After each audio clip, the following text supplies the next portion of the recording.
Baik, kita ulangi. Bismillahirrahmanirrahim. Assalamualaikum warahmatullahi wabarakatuh. Waalaikumsalam warahmatullahi Waalaikumsalam wabarakatuh. warahmatullahi wabarakatuh. Selamat malam, salam sejahtera bagi kita semua. Alhamdulillah, adik-adik kita lanjutkan ya eh, materi pertama untuk ilmu ternak perah. Yang pertama yaitu napak tilas sejarah peternakan sapi perah dan kerusuhan nasional. Jadi ini perlu kita kaji yang pertama karena biar kita tahu sejarah peternakan sapi perah dan kerusuhan nasional. Baik, saya mulai dari pengantar dulu, langsung ke yang nomor 2 ya, bahwa kata bijak budayawan, ya, kemarin bagus, ini sudah suara pembaruan tahun 95 ya, ini sudah lama ya, mungkin adik-adik belum lahir ya, adik-adik kan rata-rata ini mungkin 2003, 2004 ya. Nah ini hidup manusia tidak melompat-lompat, hidup adalah alur yang saling sambung menyambung. Ya. Karena itu pembangunan pada hakikatnya bukan sebuah lompatan semata, tetapi selalu berpijak pada kenyataan masa lampau. Pembangunan tidak pernah muncul dari nol, tetapi bertumbuh pada kenyataan yang sudah ada dan sekarang diperbaharui. Masa lampau dapat menjadi masukan untuk tindakan atau usaha pembangunan sekarang. Ingat masa lalu bukan merupakan sikap nostalgik semata-mata, tetapi suatu peringatan untuk memperbaharui diri. Jadi tugas kita ya, saat ini yakni ya, kalau kita dalam konteks Indonesia, apalagi juga masih dalam bulan Agustus, ya konteks kita ya mengisi kemerdekaan ini. Dan kita adik-adik sekarang sudah semester 3 di Fakultas Peternakan UNS. Tentunya dulu ya, semester 1, semester 2. Dan sekarang marilah betul-betul kita perbaharui ya, agar semester 3 adik-adik ini ya, betul-betul bisa lebih baik begitu ya daripada sebelumnya, bertambah kapasitas dirinya ya. Sebagaimana beberapa waktu yang lalu saya sudah sempat men-share ya, adanya kesempatan peluang untuk bisa kuliah semester di luar negeri. Tentunya ada beberapa persyaratannya ya. Oleh karena itu paling tidak kesempatan itu saya yakin akan selalu ada. Ya. Tinggal tugas kita ini bagaimana meningkatkan kapasitas diri kita. Jadi semester 3 ini adik-adik harus mau mencoba ya, karena semester 7, 8, semester sudah pada dulu sekarang. Semester 3 ini marilah ya, ini kita jadikan semangat baru, ya, harapan baru, semangat baru, diisi semaksimal mungkin untuk meningkatkan kapasitas diri. Sehingga ketika nanti ada kesempatan bertemu dengan adik-adik punya kapasitas, ya, itu akan meraih kesempatan itu. Jadi masa lalu itu penting sejarah ya, untuk masukan dan sebagai pijakan. Sehingga untuk apa? Untuk bisa memperbaharui diri kita, meningkatkan kapasitas diri kita. Jadi kenapa kita perlu belajar napak tilas dan sejarah kerusuhan nasional. Ini saya kira matriknya, langsung aja kita ke penjelasannya. Uraian masing-masing kejadian. Yang pertama zaman penjajahan. Zaman penjajahan.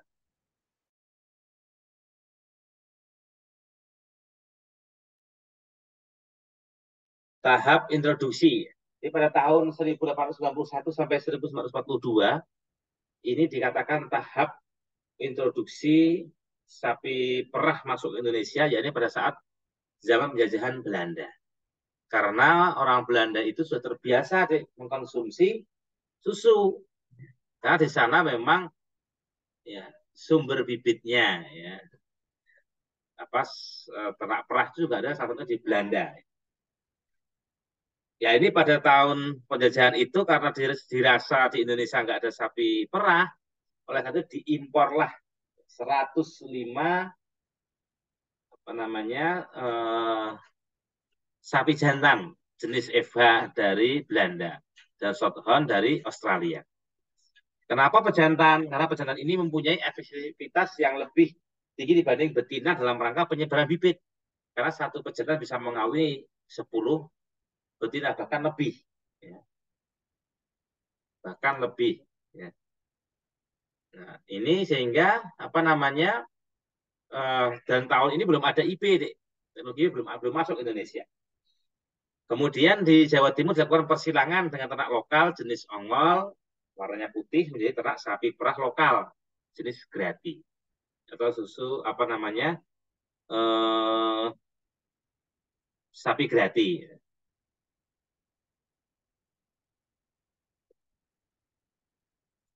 Kemudian pemeliharaan sapi perah meluas ke Jawa Tengah di daerah Salatiga, ya, dan mendapatkan ini dibagikan di situ di Rawapening. Di Rawapening ini daerah apa namanya di sana ada kepasturan ya. Sampai sekarang masih ada deh. Pas zaman Belanda di sana. Nah ini mendapatkan 7 ekor pejantan FH untuk diserahkan sapi-sapi lokal. Kemudian di Jawa Barat tumbuh perusahaan susuan milik Belanda yang kemudian kemudian yang kedua masih zaman Hindia Belanda, yakni adanya penetapan milk codec dan pusat pengolahan dan pemasaran susu. Untuk melindungi konsumen susu, walaupun konsumennya rata-rata adalah orang Belanda sendiri, kemudian para bangsawan, pemerintah Hindia Belanda mengeluarkan peraturan yang disebut milk codec, yakni pesanan susu segar yang sehat dengan kadar lemak minimal 3%. Dijalan dengan perkembangan usaha sapi perah di kota-kota besar didirikan pusat pengolahan dan pemasaran susu, antara lain di Bandung Milk Center dan pusat susu Malang, PSM. Kemudian masuk ke tahap berikutnya, yaitu tahap peternakan rakyat. Pada zaman pendudukan Jepang, yakni pada 1942 sampai 1945, perusahaan milik Belanda ini terbengkalai karena ditinggalkan pemiliknya, ya, yang ditahan oleh tentara Jepang. Nah, kemudian ternak-ternak sapi perah milik Belanda ini kemudian diambil ya, oleh masyarakat saat itu, oleh rakyat, sehingga di sini disebutkan sebagai awal tumbuhnya peternakan rakyat di sapi perah. Ya. Kemudian di Indonesia awalnya hanya beberapa usaha rumah tangga dan merupakan penerusan para pekerja di perusahaan sapi perah milik Belanda. Masuk ke era kemerdekaan, yakni era pra pembangunan 5 tahun, pra pelita. Jadi kalau masuk zamannya Pak Harto itu sudah pelita.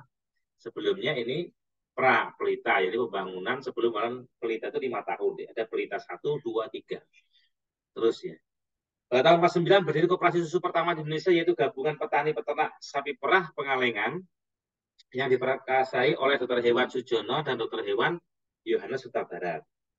Selanjutnya pada tahun 62 berdiri koperasi peternak bernama SAE, Sinau Andandani Ekonomi, atau belajar memperbaiki ekonomi, di Pujon Malang, yang digerakkan oleh Dr. Hewan Mehmet Adinata. Pada tahun 65 GA Gapsip terpaksa tutup karena buruknya situasi ekonomi dan politik saat itu. Karena tahun 65 ini kan terjadi Gestapo di gerakan 30 September, pemberontakan G30 SPKI itu. Baru pada tahun 69 di tempat yang sama kembali berdiri koperasi susu dengan nama Koperasi Peternak Bandung Selatan, KPBS, diprakarsai oleh Dr. Hewan Daman Danuwijaya. Sampai dengan tahun 78 di Provinsi Jawa Timur terdapat beberapa koperasi susu selain SAE Pujon, yaitu KUD Batu, Setiakawan di Tongko Jajar, dan koperasi Sukamakmur di Grati. Sampai sekarang daerah Pujon, Bandung Selatan ini sentral sapi perah. Untuk mendorong perkembangan sapi perah, pemerintah membentuk Sapi Perusahaan Negara Peternakan yang disebut PN Perhewani tahun 1952 yang melaksanakan impor sapi perah bibit sebanyak 1.000 ekor dari negeri Belanda. Namun pada kondisi ekonomi nasional yang tidak menguntungkan, peternak sapi perah ini tidak berkembang. Ya. Gapsip menghentikan kegiatannya tahun 63 karena tidak mampu bersaing dengan tumbuhnya industri ruangan susu IPS yang membeli bahan baku dari impor. Karena impor ini memang untuk sapi usaha susu itu kan kalau dikaji secara ekonomis ya menguntungkan ya, karena di luar negeri itu kalau kita impor ini kan impornya bubuk deh. dengan kualitas yang sudah terstandar. Di luar negeri itu kalau saya menceritakan pengalamannya Pak Suryo ya, manajer farmnya di UPBS, beliau dulu 5 tahun pengalaman menemani Dr. Reza itu, ya, Dr. Reza yang sering mengisi kegiatan di dalam negeri, dia punya ribuan sapi perah di Aussie, di Australia, di New Zealand. Itu 5 tahun mendampingi di sana, ya.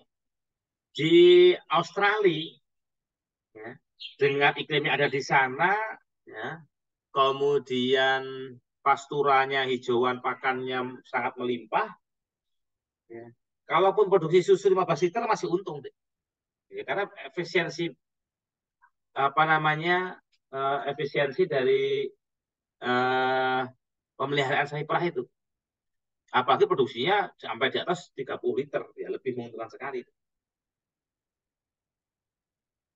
Nah, ini dengan begitu kan mereka menjual susu dengan harga yang relatif lebih murah kalau dihitung IPS kita kenapa lebih milih impor? Ya, karena kalau dihitung harganya juga murah, kualitasnya bagus. Tetapi sekali lagi Indonesia, kita selaku pemerintah ini mempertimbangkan kedaulatan pangan kita, ketahanan pangan kita, kita harus nggak boleh 100% impor. Tahun 2023 ini kita data BPS tahun 2023 kemampuan produksi nasional ini baru mencapai 29%. Jadi 70% kita masih impor. Kemudian era membangun 5 tahun pelita. Ini posisi tawar Koperasi Susu terhadap IPS. Yang pertama kita soroti adalah posisi tawar Koperasi Susu terhadap IPS.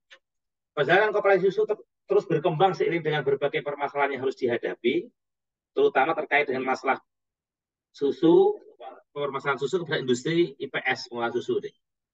Koperasi susu ini mempunyai posisi tawar yang sangat lemah terhadap IPS, baik dalam penentuan jumlah penjualan susu, waktu penjualannya, serta harga yang diperoleh. Masalah ini muncul karena IPS menggunakan susu impor sebagai bahan baku dan enggan menyerap susu domestik. Nah, ini yang repot kalau sudah IPS ini lebih ya merasa lebih ekonomis impor daripada menyerap susu dalam negeri. Ya seperti ini kalau tidak ada upaya proteksi dari pemerintah sebagai regulator ya hancur deh. Sehingga peternak yang telah berhasil dikembangkan tadi dengan impor 1.000 tadi tahun 52 menemukan produksi susu dalam negeri menjadi kecewa dan secara demonstratif banyak susu yang dibuang diselokan di depan pabrik pengolahan susu. Bahkan ini tetangga saya ini selisih satu rumah Pak Amir Fuadi ya dulu wakil dekan FKIP dan Purna ya itu beliau menyaksikan sendiri tahu saat tahun-tahun ini ya harga susu itu jatuh ya tidak terserap sehingga apa yang terjadi susu itu secara demonstratif dibuang di selokan depan pabrik pengolahan susu. Nah, sebagai wujud apa namanya ini sebentar deh.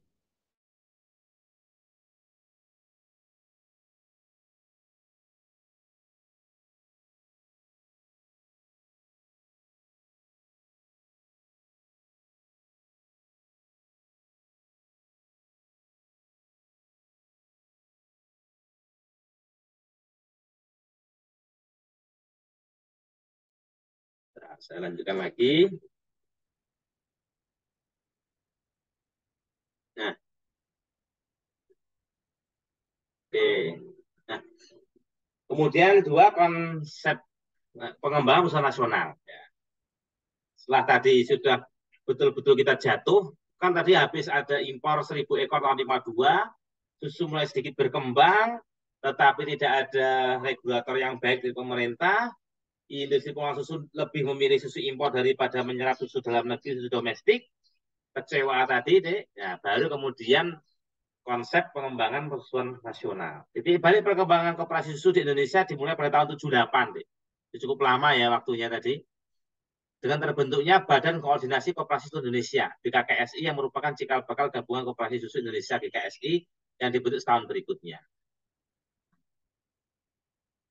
BKKSI terbentuk berkat peranan Menteri Muda Koperasi Husnul Arifin. Jadi kenapa pentingnya ada satu organisasi ya, dalam apapun itu, ya, karena ini akan menjembatani komunikasi dan bisa mengadvokasi.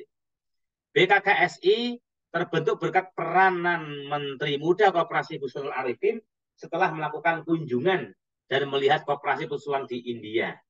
Dengan adanya kelembagaan koperasi persusuan di tingkat nasional, komunikasi antara koperasi persusuan ya, dengan pemerintah dapat berjalan dengan baik sehingga memungkinkan diterapkan sistem agribisnis persusuan yang baik di Indonesia. Sehingga setelah adanya studi banding tadi, adanya kelembagaan, perbaikan kelembagaan di level nasional, ini akan meningkatkan posisi tawar daripada gabungan koperasi ini, ya, dan juga peternak dalam pengadvokasi peternak sapi perah. Yang ketiga, ada paket kebijakan pemerintah untuk mendorong pengembangan sapi perah dalam negeri. Disusunlah program pembangunan sapi perah secara integral melalui satu paket kebijakan yang antara lain terdiri dari 3 komponen. Jadi ini mohon harus dihafal, diingat saya tekankan. Ya, caranya mengingat mudah kalau ada yang perhatikan. Jadi setelah tahun 78 ini berdiri BKKSI, tahun 79 berdiri GKSI, Gabungan Koperasi Susu Indonesia, ya, maka ada paket kebijakan pemerintah dalam rangka pembangunan sapi perah ya, secara integral menyeluruh. Ini dilakukan satu paket kebijakan. Dan satu paket ini harus satu paket ini tidak dipisahkan. Satu paket. Yang terdiri dari 3 komponen. Apa? Karena yang pertama kondisi persusuan kita masih sangat lemah, ya. Kita terakhir impor tahun 52 itu 1.000 ekor, populasi masih sangat minim. Jadi yang pertama apa? Impor sapi perah. Perbanyakan dulu. Ya, impor sapi perah bibit unggul dari Selandia Baru dan Australia. Yang kedua, agar impor ini tidak sia-sia atau biar optimal perkembangannya, maka perlu perbaikan mutu genetik melalui penerapan teknologi inseminasi buatan atau kawin suntik. Jadi kawin suntik ini masuk Indonesia kalau tidak salah sekitar tahun 73 atau 75. Nah, jadi sudah ada sapinya didatangkan dengan impor. Yang kedua ada teknologi, ya, yakni teknologi inseminasi buatan dalam rangka apa? Perbaikan mutu genetiknya dan penyebarannya biar lebih baik. Karena tanpa ada teknologi akan sangat lambat suatu perkembangan introduksi apapun itu. Jadi satu impor, ya, impor dari Selandia Baru dan Australia saat itu, kemudian perbaikan mutu genetik dengan teknologi IB, kemudian penyediaan program kredit sapi perah. Karena bagaimana ada sapinya, ada teknologinya, tapi masyarakat kita, peternak kita masih perlu modal untuk melakukan usaha, yaitu ada penyediaan program kredit sapi perah, disebut PUSP, Panca Usaha Sapi Perah. Kemudian yang keempat, ini juga perjalanan persusuan nasional ini yang juga penting dan perlu mewarnai naik turunnya ya perkembangan persusuan nasional, adanya penerbitan surat keputusan bersama 3 menteri, SKP 3 menteri. Ya, sudah ada sapi perahnya, ada teknologi IB dalam perbaikan genetik, ada modalnya untuk berusaha. Ya, kalau kita cermati 3 komponen dalam satu paket kebijakan ini, tentunya produksi susu nasional akan meningkat. Meningkatnya produksi susu ini perlu diamankan agar apa? Agar tidak terserap. Karena kalau ada produksi susu tidak terserap ya tadi ya, dibuang, ya, susu tidak terbeli, bisa memproduksi, tidak bisa menjual, adanya hanya dibuang ya. Ya, untuk mengamankan produksi susu segar dalam negeri, pemerintah pada tahun 1982 menerbitkan surat keputusan bersama SKP 3 Menteri, yaitu Menteri Perdagangan dan Koperasi, Menteri Pertanian, dan Menteri Perindustrian. Ya. Dengan SKP ini diterapkanlah prinsip ekualisasi, yaitu keseimbangan volume impor dengan penyerapan susu segar dalam negeri. Sehingga ditentukan izin impor, akan diberikan izin impor kepada IPS apabila IPS telah menyerap susu segar dalam negeri yang dikenal dengan prinsip ekualisasi melalui mekanisme bukti serap atau BUSEP. Untuk memantapkan SKB terbitlah nomor 2 tahun 85 dengan koordinasi pembinaan dan pengembangan perusahaan nasional yang melibatkan 7 instansi. Tim koordinasi dipimpin oleh Menteri Muda Usaha Peningkatan Produksi Peternakan dan Perikanan, Menmuda UP4. Setelah selesainya ya, tugas sebagai Menteri Muda UP4 pada Pelita 4, tugas koordinasi perusahaan dilaksanakan oleh Direktur Jenderal Peternakan periode 1988 sampai 1996.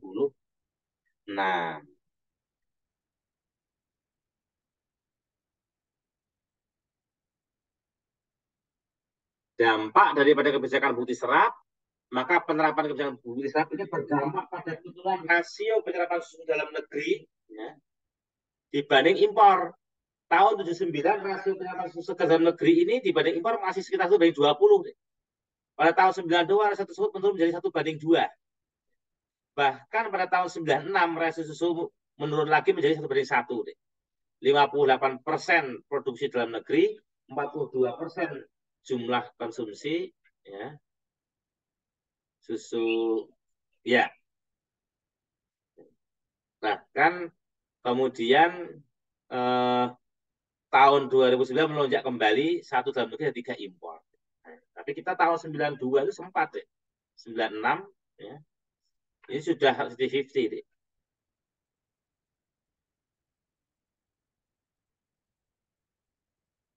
Kemudian pola inti rakyat atau PIR Persuan di Jawa Tengah pada tanggal 4 September 85 dilakukan penandatangan nota kesepahaman MOU antar pihak Indonesia GKSI dan PT Amerta. Ini maka itu sempat deh ya, dalam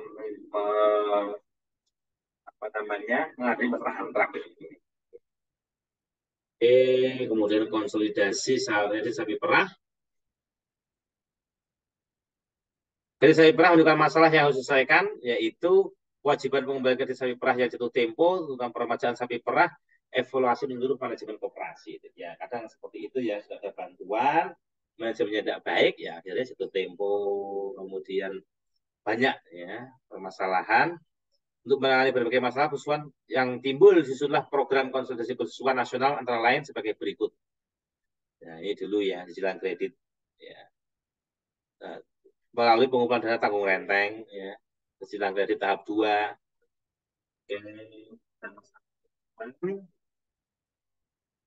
Kesusuan, dan rencana bangun, kerangka kesusuan tahun 79 sampai 92. Ini saya kira tadi sudah bisa kita lihat.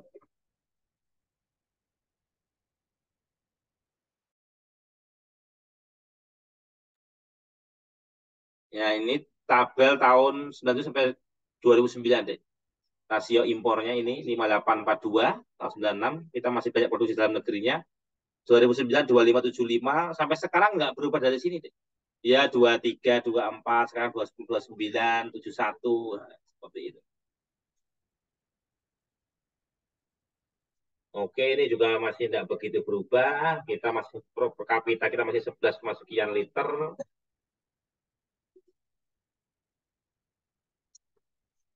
Rancang bangun, dalam rancang bangun kerangka pemikiran meliputi 5 is filosofis. Ini saya kira sudah disampaikan dulu ya. Makna perubahan. Bahwa dalam bahasan panjang kemanusiaan, filosofis dulu, pembangunan saat ini sampai pada era globalisasi yang tandai dengan perubahan dan persaingan ketat di segala bidang produksi, konsumsi, transportasi, perdagangan. Tentang apa arti perubahan, seorang penulis terkenal Alan Jusman dalam bukunya disebut ya, yang berjudul Change or Die, berubah atau mati. Antara lain menegaskan bahwa perubahan ini dikehendaki adalah perubahan yang menuju pada kemajuan, tidak datang dari langit atau given, atau datang secara cuma-cuma, taken for granted. Perubahan harus dimulai dari diri manusia, yaitu cara pandang atau perubahan paradigma. Berpikirnya, mindset. Selanjutnya perubahan paradigma harus disertai dengan perubahan dalam penguasaan ilmu dan keterampilan. Perubahan yang satu ini memerlukan pembelajaran dan pembiasaan learning habits yang perlu terus diasah. Jadi, ya mau kita harus mau berubah. Karena perubahan tidak mungkin datang dari langit tadi ya. Atau datang secara cuma-cuma. Given atau taken for granted. Oke. Jadi filosofis, hipotetis, ya. Aspek manajemen, bagaimana aspek produksi, ekonomi pasca panen, aspek sosial peternakan, agribisnis perlu diperhatikan. Ya, terdapat 4 variabel pokok ini diingat deh. Kalau mau agribisnis pesusuan kita itu baik, ya, bisa maju berjalan, ada 4 variabel pokoknya. Satu, peternak sebagai subjek dijamin meningkatnya pendapatan dan kesejahteraan. Karena kalau peternak sebagai subjek nggak dijamin pendapatannya, ya mereka nggak semangat peternak. Kedua, ternak sebagai objek ditingkatkan produksi dan produktivitasnya. Ya. Peternaknya semangat, ternaknya juga ditingkatkan objek sebagai objek tingkat produksi dan produktivitasnya. Yang ketiga, lahan sebagai basis ekologi pendukung pakan dan lingkungan budidaya itu juga perlu kita olah, kita optimalkan. Bagaimana menanam tanaman-tanaman yang bibitnya bibit unggul, ya, legumnya ya, yang unggul pula, sehingga kita sebagai basis ekologinya kuat. Yang keempat, teknologi sebagai alat atau rekayasa mencapai tujuannya harus dikuasai. Oke, ya, baik. Sampai sini dulu kita diskusikan.